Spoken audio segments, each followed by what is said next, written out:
what's cool about racing is that we get to, no other sport here. The athletes come out on the day of the game, spend time with the fans, and more importantly, the fans come spend time with us. It's really cool that we can all do that.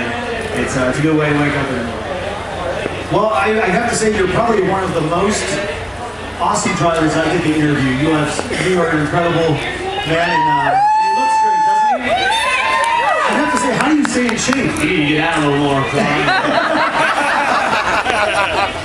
How do you stay in shape? I work at it. I'm in the gym every morning, and not on race day. I'm in the gym every morning, and sometimes I hit it, for a long time. Sometimes I hit it. Just kind of depends on how I feel. I really don't have I've always been a real routine guy. I'm gonna go in, I'm gonna do this and do that. And this year, I just decided I'm gonna go in and do what I feel like I want to do. And if I want to be in there for 40 minutes, I'm there for 40. If I'm in there for 2 hours, I'm there for 2 hours. And I just do what I want to do every day. That's awesome. How's your brother doing? Ward's good. Ward's really good. He's his time's right. All right, Ward! And Ward's doing really well. Oh, good.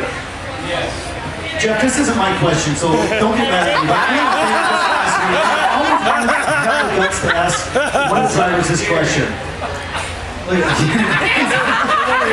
What happens when you guys have to go to the bathroom? Well, there is no bathroom. Honestly, physiologically, it really doesn't happen that often. I guess because you sweat a lot or whatever, I don't know. But honestly, it typically is not much of an issue.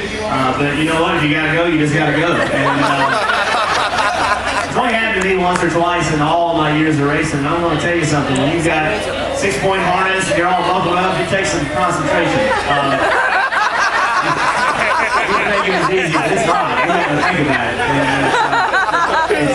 It's not a good.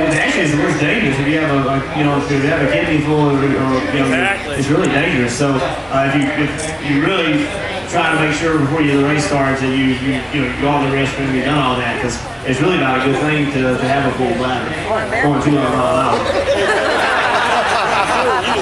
Jeff, yesterday I had a young fan come up to me. He was a junior in high school, and he came up to me and said, "Hey, listen, I know that you're interviewing him tomorrow. I have a question. I'm not going to be able to be there." And I said, "That doesn't matter. You can follow us on NASCAR.com. He wants me to ask you, what does it take for a young man if he wants to be involved with NASCAR? Not even so much a driver, just be involved on a race team." The first thing it takes is dedication. You have. This is a great way to make a living, but it's a hard way to make a living. And you're gone from home a lot. You spend a tremendous amount of time away from your family. You work a lot of hours. You really don't have hours. You work till the job's done. For someone that doesn't have a connection in the NASCAR community, the thing you've got to do is you've got to find a way to be involved in racing somehow, some way. And in every community, there's racetracks. In every community, there's opportunities to go get experience.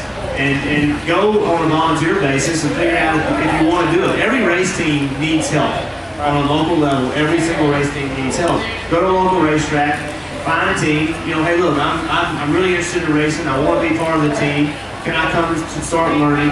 And figure out number one, if you really, really like it. And if you really like it, then work really hard at it. There's some schools you can go to try to give yourself an edge. But honestly, hard-nosed experience is what teams are looking for. They want people that have raced and are multi-talented, can do a lot of things. Our sports moving away from specialists. As the economy has turned, we're trying to do it with less people. So that means we need more people that can do more things. And so, don't go into it and say, well, I'm a fabricator, or I'm a this. Do everything you can. And because race teams want people with experience. Well, I have to follow up then with a question. How many people are actually on your team? I mean, you have PR people, you have fabricators. It's an interesting number. We have, at RCR, we have 440 people. Now, there are a percentage of those people that never touch a race car. There's a percentage of those people that are the business side of things, and marketing, and that part of the business is fun to be involved in. There's more things to do in this business than just work on race cars. There's a lot of really cool things to do in this sport. But we have over 400 people. We have on the 31 team today, there's probably 20 people that are here today just specifically focused on the 31. Back at the shop, we've got about, not counting the people that are here today, but back in the shop, we've only got about 8 or 9 people that actually just focus on the 31. The way things work now is people work for the company. And you might work on the 29 one day, you might work on the 31 one day. You're in a department that handles everything. So there's a lot of people. And now's a hard time to get into sport because we've seen teams actually letting people go and trying to be more lean and find a way to do it with less people. Now's a really, really hard time. 7, 8, 10 years ago, I'm telling you, it was the easiest way to get a job. It was easy to get a job. If you didn't like the job you had, you load your toolbox up and down the road, you got another one. And but it's not like that today. It's really competitive. I got a Facebook question from a friend from Michigan that wanted to ask you. It's on a pit crew. There's been all men. Has there ever been a woman on a pit crew? There were some nationwide teams one nationwide team had an all-woman pit crew. The only thing I can say is that I believe that women are as talented as men. Women do some things better than men. A few. Men do some things better than women, and that's a very few. But one of the things that's interesting is that, like, for a tire carrier, it's probably wouldn't be the best thing, or a jack person, that probably wouldn't be the best thing. But a tire changer, where hand-eye coordination is so important. If you really read and look at stuff, women have better eye-hand coordination than men do. And in that position, I think a woman could be really successful because their eye-hand coordination is really good. And there's some strength stuff that I think men are probably better at. But there'll be a time when we have some women on pit. And I think the first one will be as a tire changer. Wow, that's awesome. So that's why I asked that question.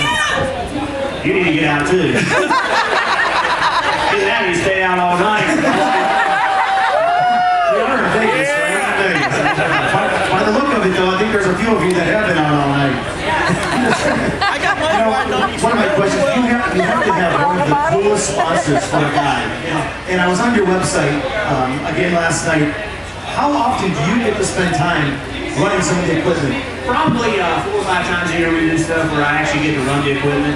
I spend a lot of times with customers and employees with CAT, which I really enjoy because they're really, CAT customers are real, salt of the earth, hardcore, hard-working people. And they're really, really fun to hang out with. 4 or 5 times a year they let me get on something and knock something over, push something over, make a mess, and all that. One of the coolest things we did a couple years ago was we ran a remotely activated earth mover. And those big ones? Oh yeah, so you've got a remote control hanging around your neck. You're driving like a remote control car. And they build those for military use, like in real dangerous situations, some mining situations that are very dangerous. And so they build them so you don't have to have an occupant on it. You can do it remotely for safety reasons. That's a lot of power in your hands. It's a little remote control. It's pretty neat. That's awesome. Jeff, if there was one rule that you could remove or add to the NASCAR rule book, what would that be? I think that I really like the way that we qualify today. I like that the fastest car goes last because I think it builds a lot of drama. I think that the guys, and this is no disrespect to anybody at all, but I think the coolest part of that show is the fastest guy going last, and that being the last guy on the racetrack, can he sit on the pole? I think that makes qualifying so much more fun to watch. I was on pit road, we went out, we were like the 20th car to go out the other day, and people kept sitting on the pole, and the fans would cheer, and that's cool. I don't like that the guys that probably don't have a shot for the pole go last. So the guys that are in the top 35 in points, I think they should go first.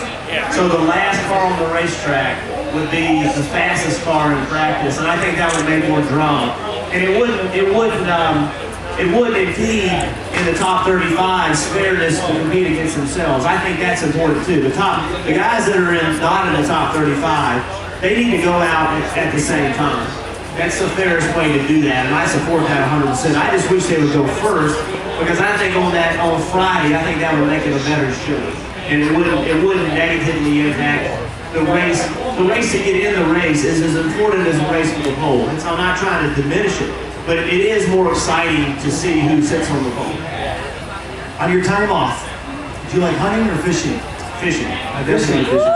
Yeah. What kind of fishing? I really like saltwater fishing. I do a fair amount. Well, I say I do. I like to do a fair amount of offshore fishing. We just did a project with Caterpillar. We built a new sport fish boat with real small engines, like 575 horsepower engines, which is small for a 50-foot boat.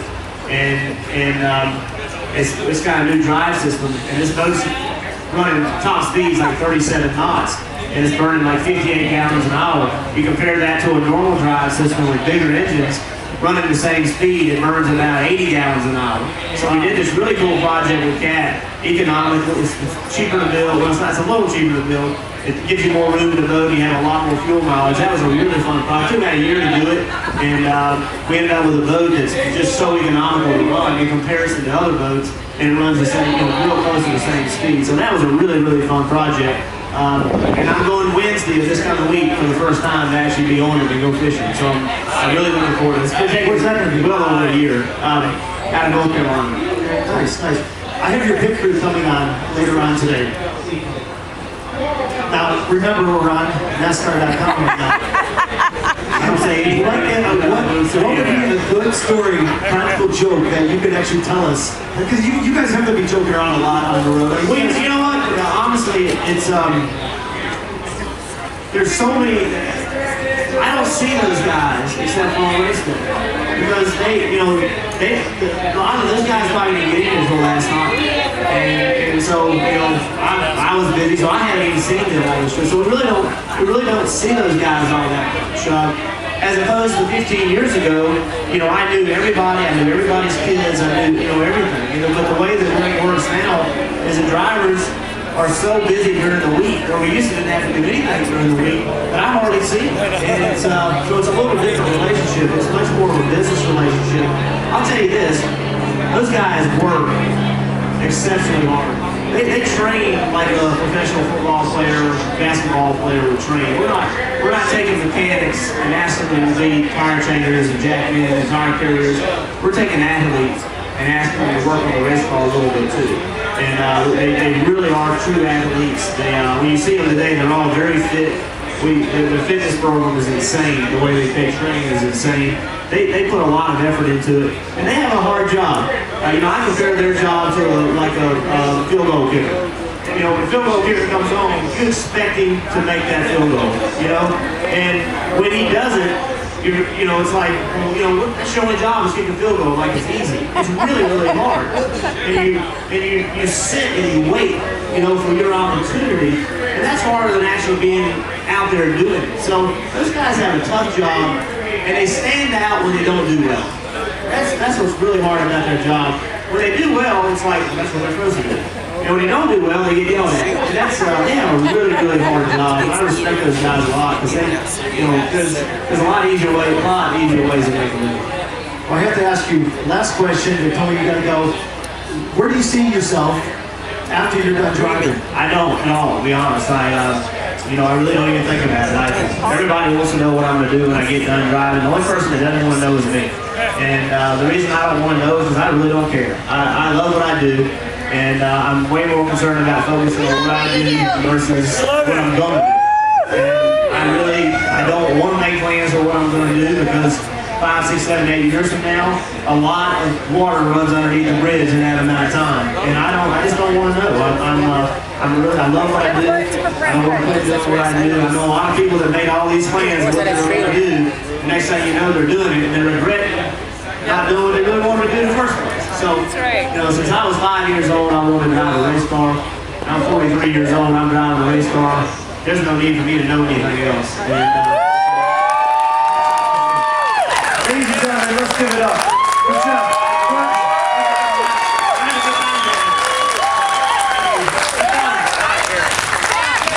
Let's give him a big round of applause one more time.